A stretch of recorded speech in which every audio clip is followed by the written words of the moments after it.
काल भैरव साधना के अनुभव। काल भैरव जी को साधना जो है वो सब साधना से अलग है और सब साधना से अलग इनका अनुभव भी है।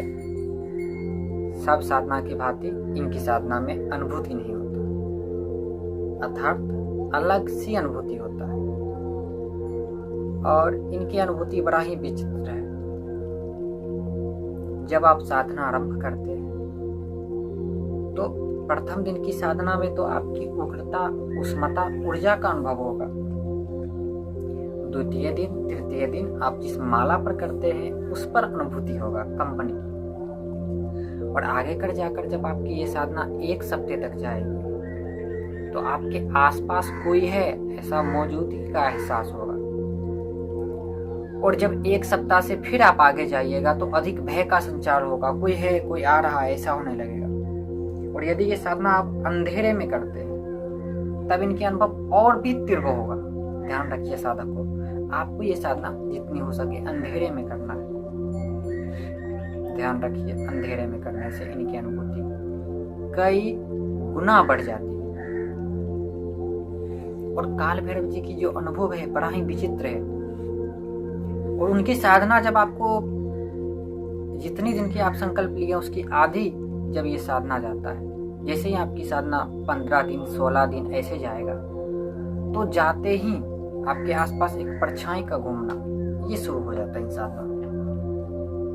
और जो आपकी अनुभूति नहीं होता ये दिखता है, ये दिखने की अनुभव। आगे कर फिर आप साधना स्टार्ट रखते हैं तो आपकी जो घर की लाइट है, बत्ती है, जहाँ पर आप साधना कर रहे हैं वो अचानक बल्ब फ्यूज हो जाएगा, क्योंकि उनकी उपस्थिति होने से पूर्व ही आपके घर में, घर के आसपास घनघोर सन्नाटा, अंधकार छा जाता है, सब कुछ शांत और स्थिर हो जाता है।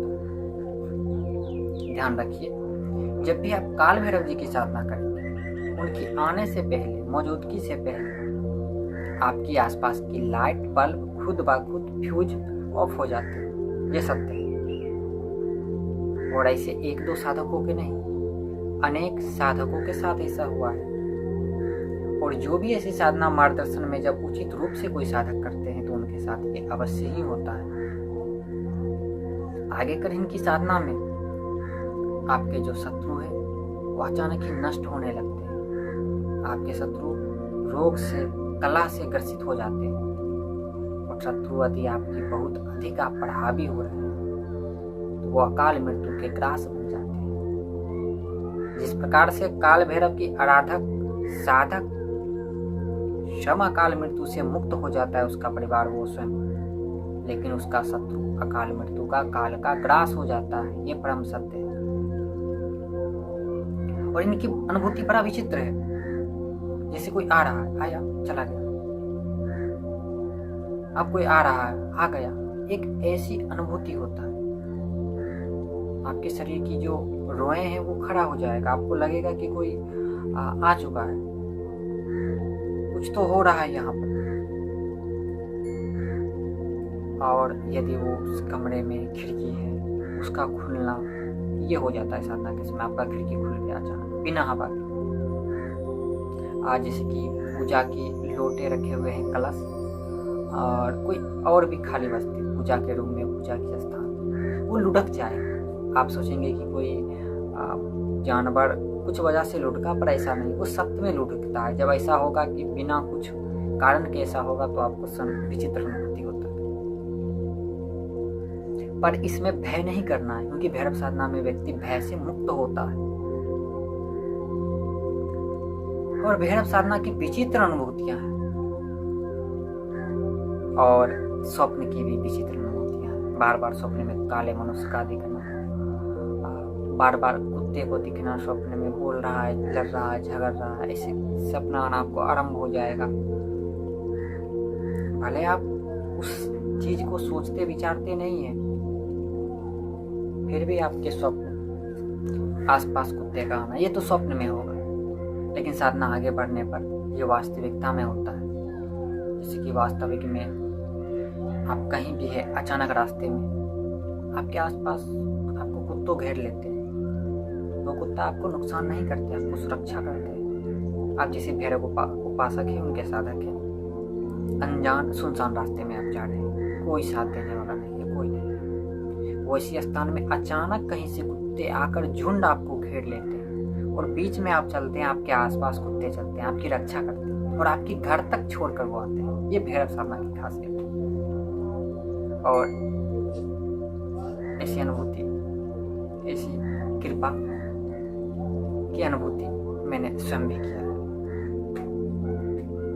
और जो इस तथ्य को, भैरव तथ्य को जो नहीं जानते हैं, उनके तत्वों को नहीं जानते, उनको ये आश्चर्य लगेगा। पर जब आप इनकी तत्वों को जानते हैं, अनुभूति करते हैं, ध्यान करते हैं, इनकी साधना तत्परता से करते हैं, तब से आपको ये सामान्य बात लगेगी। और इनकी अनुभूति बड़ा ही विचित्र है। पर आप कैसे मंत्र दीक्षा लेते हैं, किस रूप से करते हैं, कैसी मार्गदर्शन में करते हैं, ये सब निर्भर करेगा। अगर आपकी मार्गदर्शन उचित दिशा में है तो 21 दिनों तक ही अनुभूति पूर्ण रूप से होने लगेगा। 41 दिनों तक उनकी कृपा, दर्शन सूक्ष्म रूप, स्वप्न रूप में, छाया रूप में मिल जाता है।